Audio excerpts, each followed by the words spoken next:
Hey guys, so the bill or the act that I'm going to be looking at is the No Child Left Behind Act. This act was implemented in 2001 by the Bush administration. The historical background of this act is that government officials have been debating over what the most efficient and cost-effective way to teach children is and how can we best ensure a successful future for America. So in the past, curriculum theorists such as Elwood Cubberley have devised a plan to ensure students could sustain America's future by implementing the idea of standardized testing. This method offers both positive and negative implications, and it is still in practice in the No Child Left Behind Act. Students across the nation were not receiving the same quality of education, especially those in impoverished areas. In fact, Bush summarizes in his bill that yet too many children in America are segregated by low expectation, illiteracy, and self-doubt in a constantly changing world that is demanding increasingly complex skills from its workforce. Children are literally being left behind. The intentions for this policy is obviously good. It was set in place to establish annual assessments, improve poorly performing schools, and give funding for schools to improve overall literacy.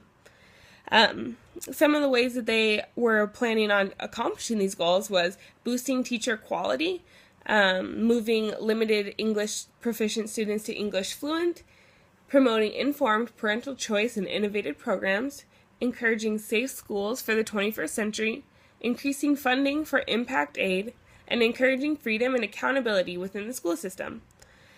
These goals were also enforced by disciplinary actions for those who failed to meet the requirements or the percentages that were implemented by the bill. An analysis of this policy is that although the policy was legal, it is not entirely beneficial for students, because one of the major downfalls of this policy is that it assumes every child is able to learn the same way. Standardized testing forces teachers to cram in mass amounts of information, move quickly through curriculum, and constantly worrying about meeting the criteria of these tests.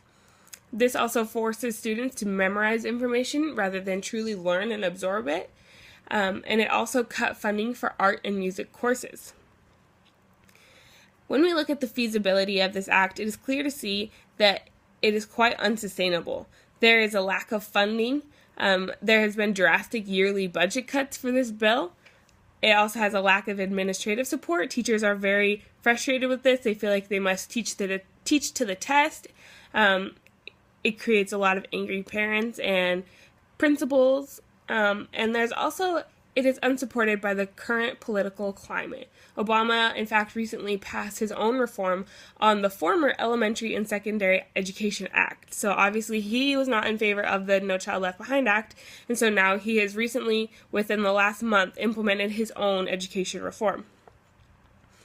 Some of the global impact of the No Child Left Behind Act is that America is no longer at the top of the academic ladder. In fact, Finland is, and Finland focuses more on a holistic learning where they teach the individual how to be able to respond to current issues and to be successful in their everyday life. A quote from Pasi Sahlberg, who's a Finland educator analysis guy. He describes the Finland education system as unlike many contemporary systems of education. The Finnish system has not been infected by market-based competition and high-stakes testing policies. The main reason is that the education community in Finland has remained unconvinced that competition and choice with more standardized testing than students evidently require would be good for schools. The ultimate success of high-stakes testing policy is determined by whether it positively affects student learning, not whether it increases student scores on a particular test. It's obvious to see that this is a very different mentality than the kind of education ideas that we have here in America, where we focus more on the testing, but Finland is saying develop the person, develop their individual skills to make sure that they could be successful in society, not just make our school look good.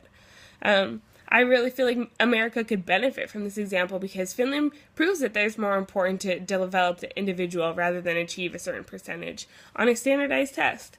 And so personally, how I feel about this and how this impacts me when I think about my faith and all those things is I think it would be wise for America to reform the No Child Left Behind model, which in fact they are with the Obama administration.